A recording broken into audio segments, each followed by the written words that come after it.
Hello everyone, it's keikoandgilly, and I'm sorry I have been away, to be precise. I've just been doing a lot of life projects on my line, so it's been hard to keep up with making content for the channel. Don't worry, Project Evil will come out eventually. I've got a new video editing software to take care of that.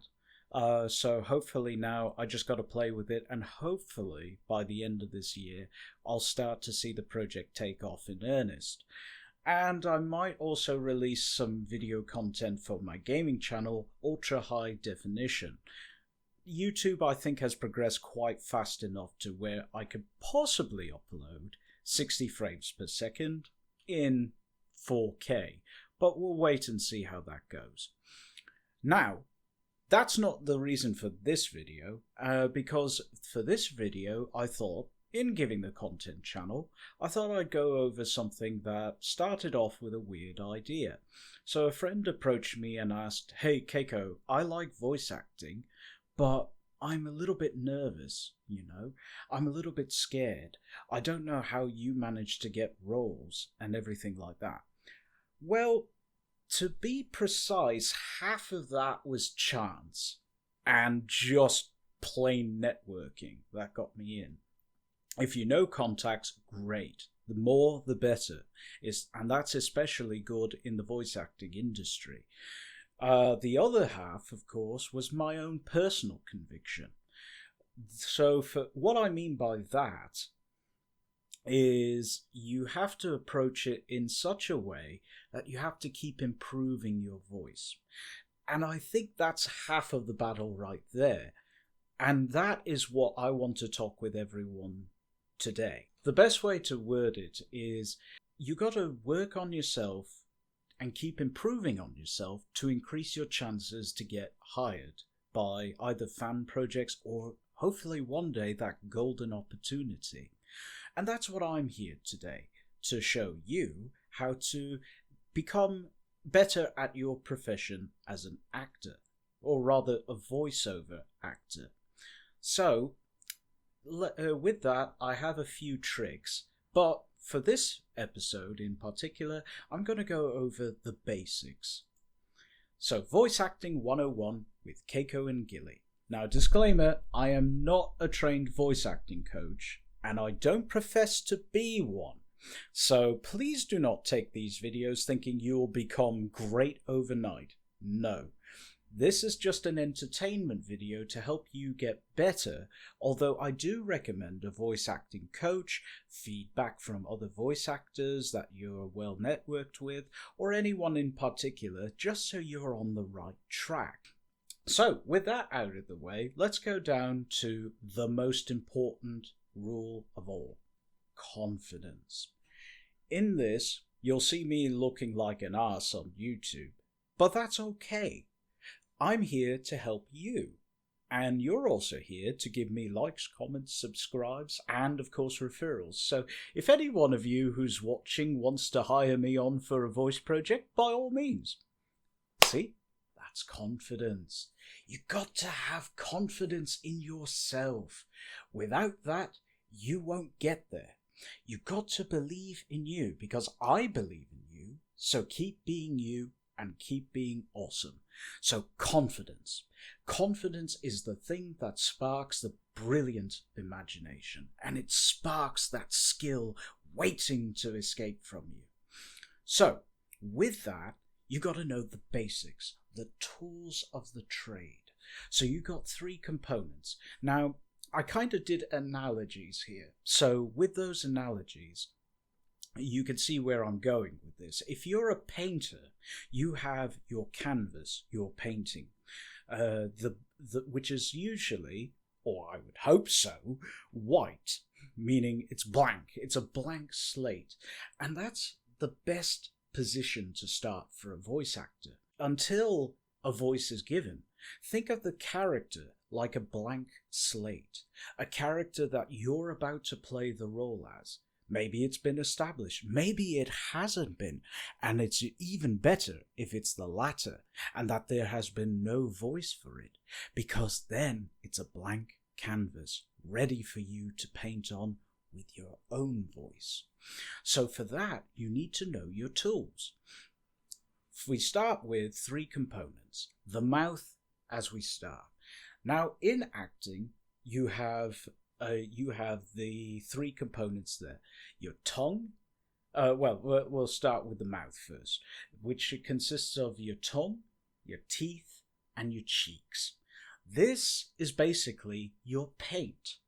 This is basically where the voice comes out, which is your brush, and how you mold your mouth, how you play with your tongue, your teeth, your cheeks, and that sort of rhythm. That's your paint. That's the many multiple voice play you can do with your tongue, teeth, and cheeks. This right here is your main component. If you get this down, that's 1/3 of the way. The next is your voice, which is the brush. So the voice is, you can change its tones, you can change its being either whimsical in nature or low and gruff. How you shape your voice tends to be your brush. Combined with your mouth, it makes the painted voice that we see. Now, to give that voice enhancement, we move to the 3rd and final component, which is the throat, the nose, and the diaphragm. These are your externals. Basically, these enhance the voice with your tongue and cheek to give that lasting impact on a painting. And from that, you then start to see your voice come to life. And that is, and how you shape those can give, like, say, for example, if somebody said you needed a snobby character, you can imagine the nose would have most importance.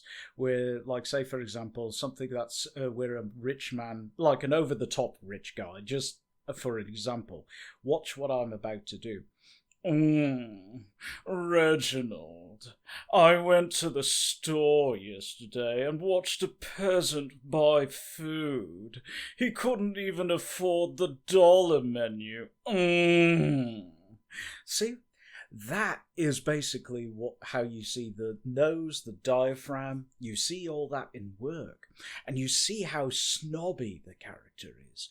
But just by how I use the nose, how I used the sound in the brush, and my teeth and tongue worked in unison to give that over the eccentric, snobbish type character that we all love to hate.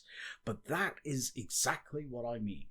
This is what I'm going to do in a following series of videos to get you on the right track. So, with that said, this first video is practicing a very important role. That is finding your range. When you start out for voice acting, you probably were influenced by a lot of things, be it cartoons, anime. I'm just saying it for all the people who watched anime out there. Maybe reading or hearing an audiobook, for all we know. These are external factors that may or may not have influenced your decision to voice act. Or maybe you got starstruck and saw a voice actor at your convention one day. Who knows? You know? But the first start, after knowing the tools, is finding your range. So for that, I've got a practice here for everyone. You find your normal speaking voice, like as if you were chatting to somebody on the street, or God forbid you're chatting with anyone on the tube. Oh, I've learnt that the hard way. Anyway, but the point being is, you start your practice finding your high range and your low range. In order to do that, you do a mid-speaking voice. And from the mid-speaking voice, here's how I would do it. From your normal, which I consider the mid, you do this.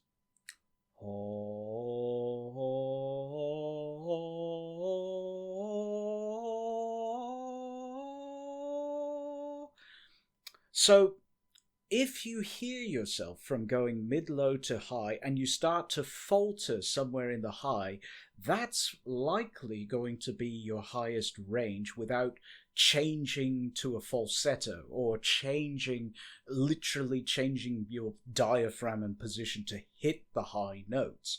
That is basically, now you know where your upper limit is. Now, how does one find the low? Okay, well, you start from high as you went before, or mid-high, which is ha.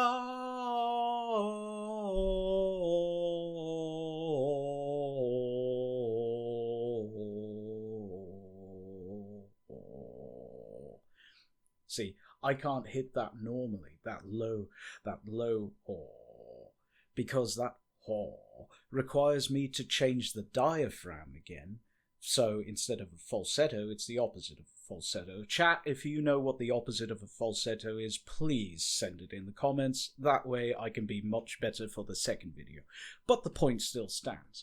Anyway, but now that's where you have your range. When you find your range, perfect. You now have your variety of colors for your 3 components to play with. And that's okay, because that you know where your starting point is. And in the next video, in the coming weeks, I will show you how to expand upon that range. Until then, this is keikoandgilly, and keep practicing, keep being you, and keep being awesome.